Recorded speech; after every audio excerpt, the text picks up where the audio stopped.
엄마 아빠 모두 알고 할아버지, 할머니, 시터님까지. 우리 동네 어린이 병원!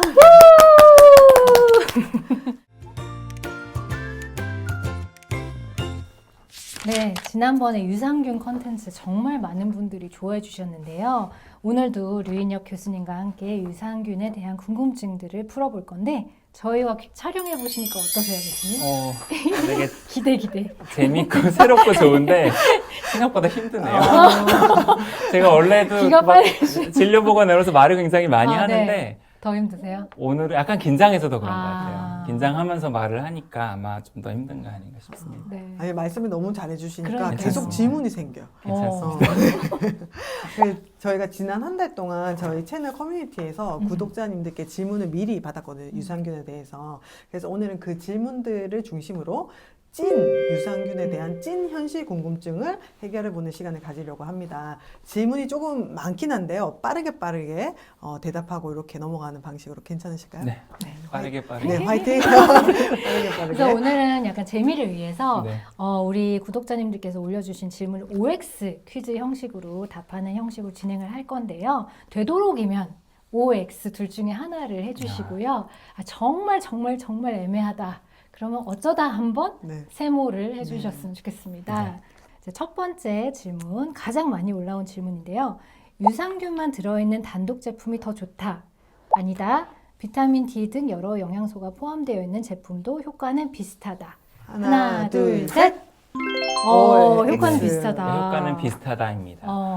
오히려 이제 어떤 연구에서는 비타민 D랑 같이 있는 제품이 효과가 더 좋다고 표현하는 오히려. 경우가 있을 정도로 뭐 큰 차이는 없다고 생각합니다. 네. 말끔한 대답 감사합니다. 네. 네. 자, 바로 두 번째 질문 갑니다. 저희 아이는 매일 요거트를 하나씩 잘 먹어요. 응가도 잘하고요. 유제품을 잘 먹는 건강한 아이라면 꼭 유산균은 챙겨 먹어야 될까요? 자, 챙겨 먹어야 된다. O. 아니다. 유산균을 꼭 챙겨 먹을 필요 없다. X. 하나, 둘, 셋. OX. 그 요거트에도 주로 이제 락토바실러스나 비피도박테리움 계통의 이제 유산균이 많이 들어 있는데요. 뭐 그것도 좋은 유산균입니다.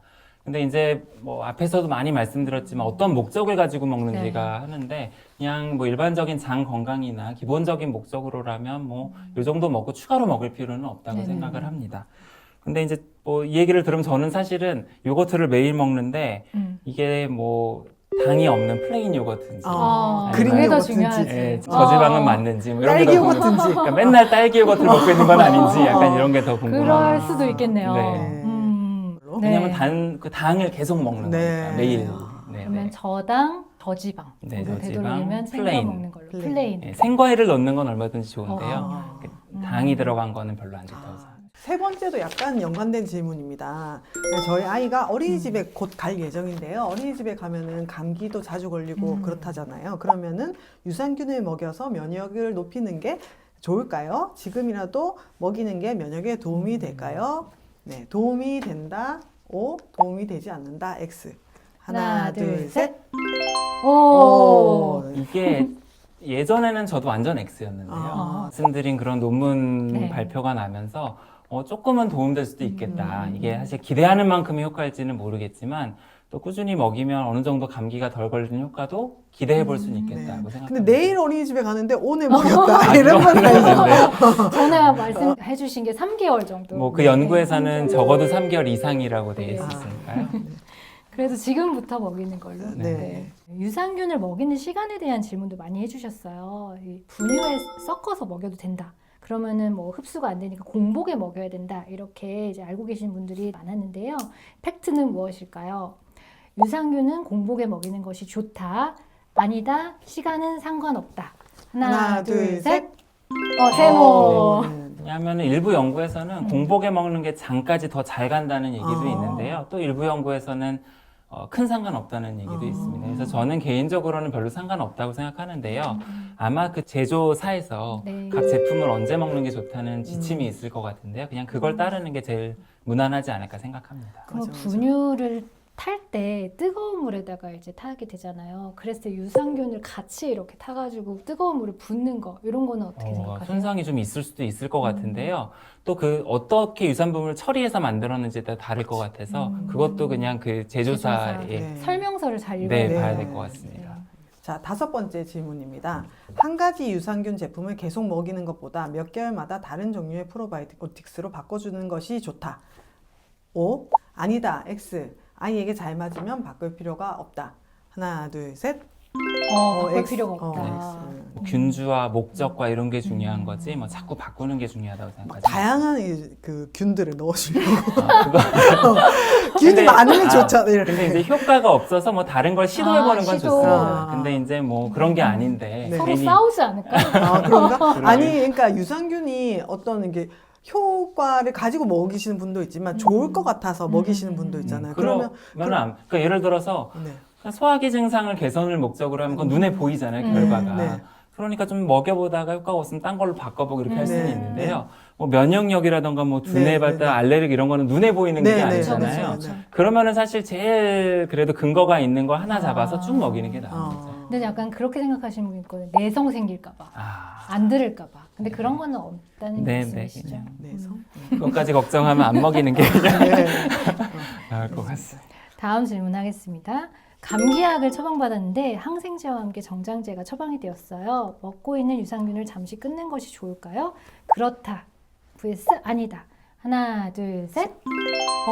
잠시 끊는 게 좋다. 네. 뭐 사실 같이 먹어도 크게 해가 되지는 않습니다. 근데 이제 굳이 뭐 그 짧은 기간에 같이 겹쳐서 먹을 이유까지는 없다고 생각을 해서요. 잠시 끊었다 먹어도 아무 문제 없다고 생각합니다. 네.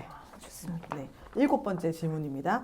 분유 수유를 하고 있는 4개월 아기예요. 분유에 유산균이 함유되어 있다고 하더라고요. 그렇다면 따로 유산균을 챙겨 먹여야 할까요? 그렇다 O, 아니다 X.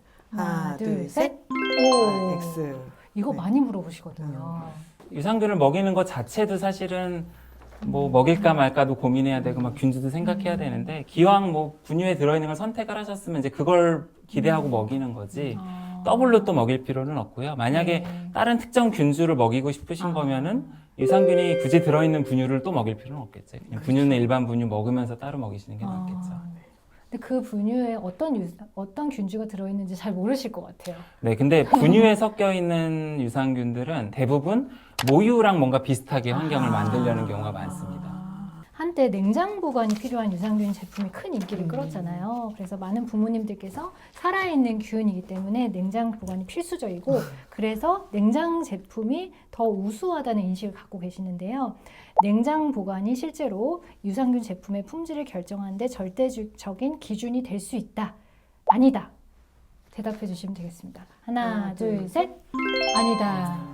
이거 사실 예전에는 이제 냉장 보관하는 그런 제품들이 생균수가 이제 보존하는 데도 유리하고 좋은 제품이라고 많이 여겨졌어요. 저도 사실 외래에서 이제 그런 생균 제품을 냉장 보관하는 제품을 먹으라는 얘기도 많이 했고요. 근데 최근에는 조금 기술이 점점 좋아지면서 꼭 그런 제품이 아니더라도 뭐 건조 기술이라든가 캡슐 기술 같은 게 좋아지면서 이제 그런 균수를 잘 유지하는 제품들이 나오고 있습니다. 그래서 꼭 그렇게 구분하기보다는 이제 거기서 얼마나 과학적인 근거를 가지고 있는지를 확인하는 게 더 중요할 것 같습니다. 알겠습니다. 네, 다음 질문인데요. 좀 비슷한 맥락이기도 한데 유산균 개수에 대한 궁금증도 많았습니다. 그래서 일반적으로 프로바이오틱스 제품에는 50억 마리, 100억 마리 이렇게 유산균 수가 표기가 되어 있는데 그렇다면 유산균 수가 많을수록 제품의 품질이 더 뛰어나다. 그렇다 yes, 아니다 x. 하나, 둘, 셋.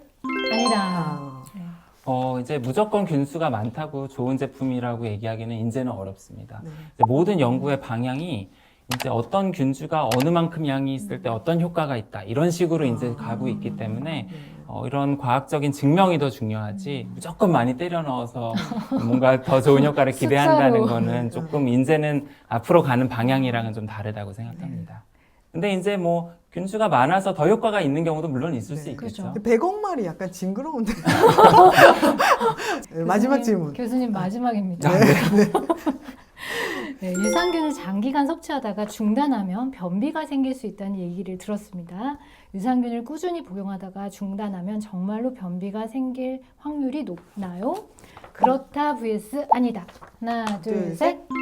아니다. 개인차도 크기는 그쵸. 하지만 단기간에 조금 변비가 생길 수는 있는데 생각보다 막 만성 변비로 이어지는 경우는 그렇게 많지는 않은 것 같습니다. 그래서 뭐 이게 변화하는 과정에서 뭐 급성 변비가 좀 생겨서 변비약을 먹거나 뭐 이러는 경우가 좀 있기는 있는데요. 생각보다 그런 경우는 많지는 않은데 또 개인에 따라서는 이게 영향을 더 많이 주는 경우도 있을 수 있어서 개인차는 있다고 생각합니다. 네. 아, 네. 만약에 좀 우려스러우면 그냥 그 유산균을 계속 먹는 것도 그것도 뭐, 괜찮죠. 네, 나쁘지 않습니다. 네. 네.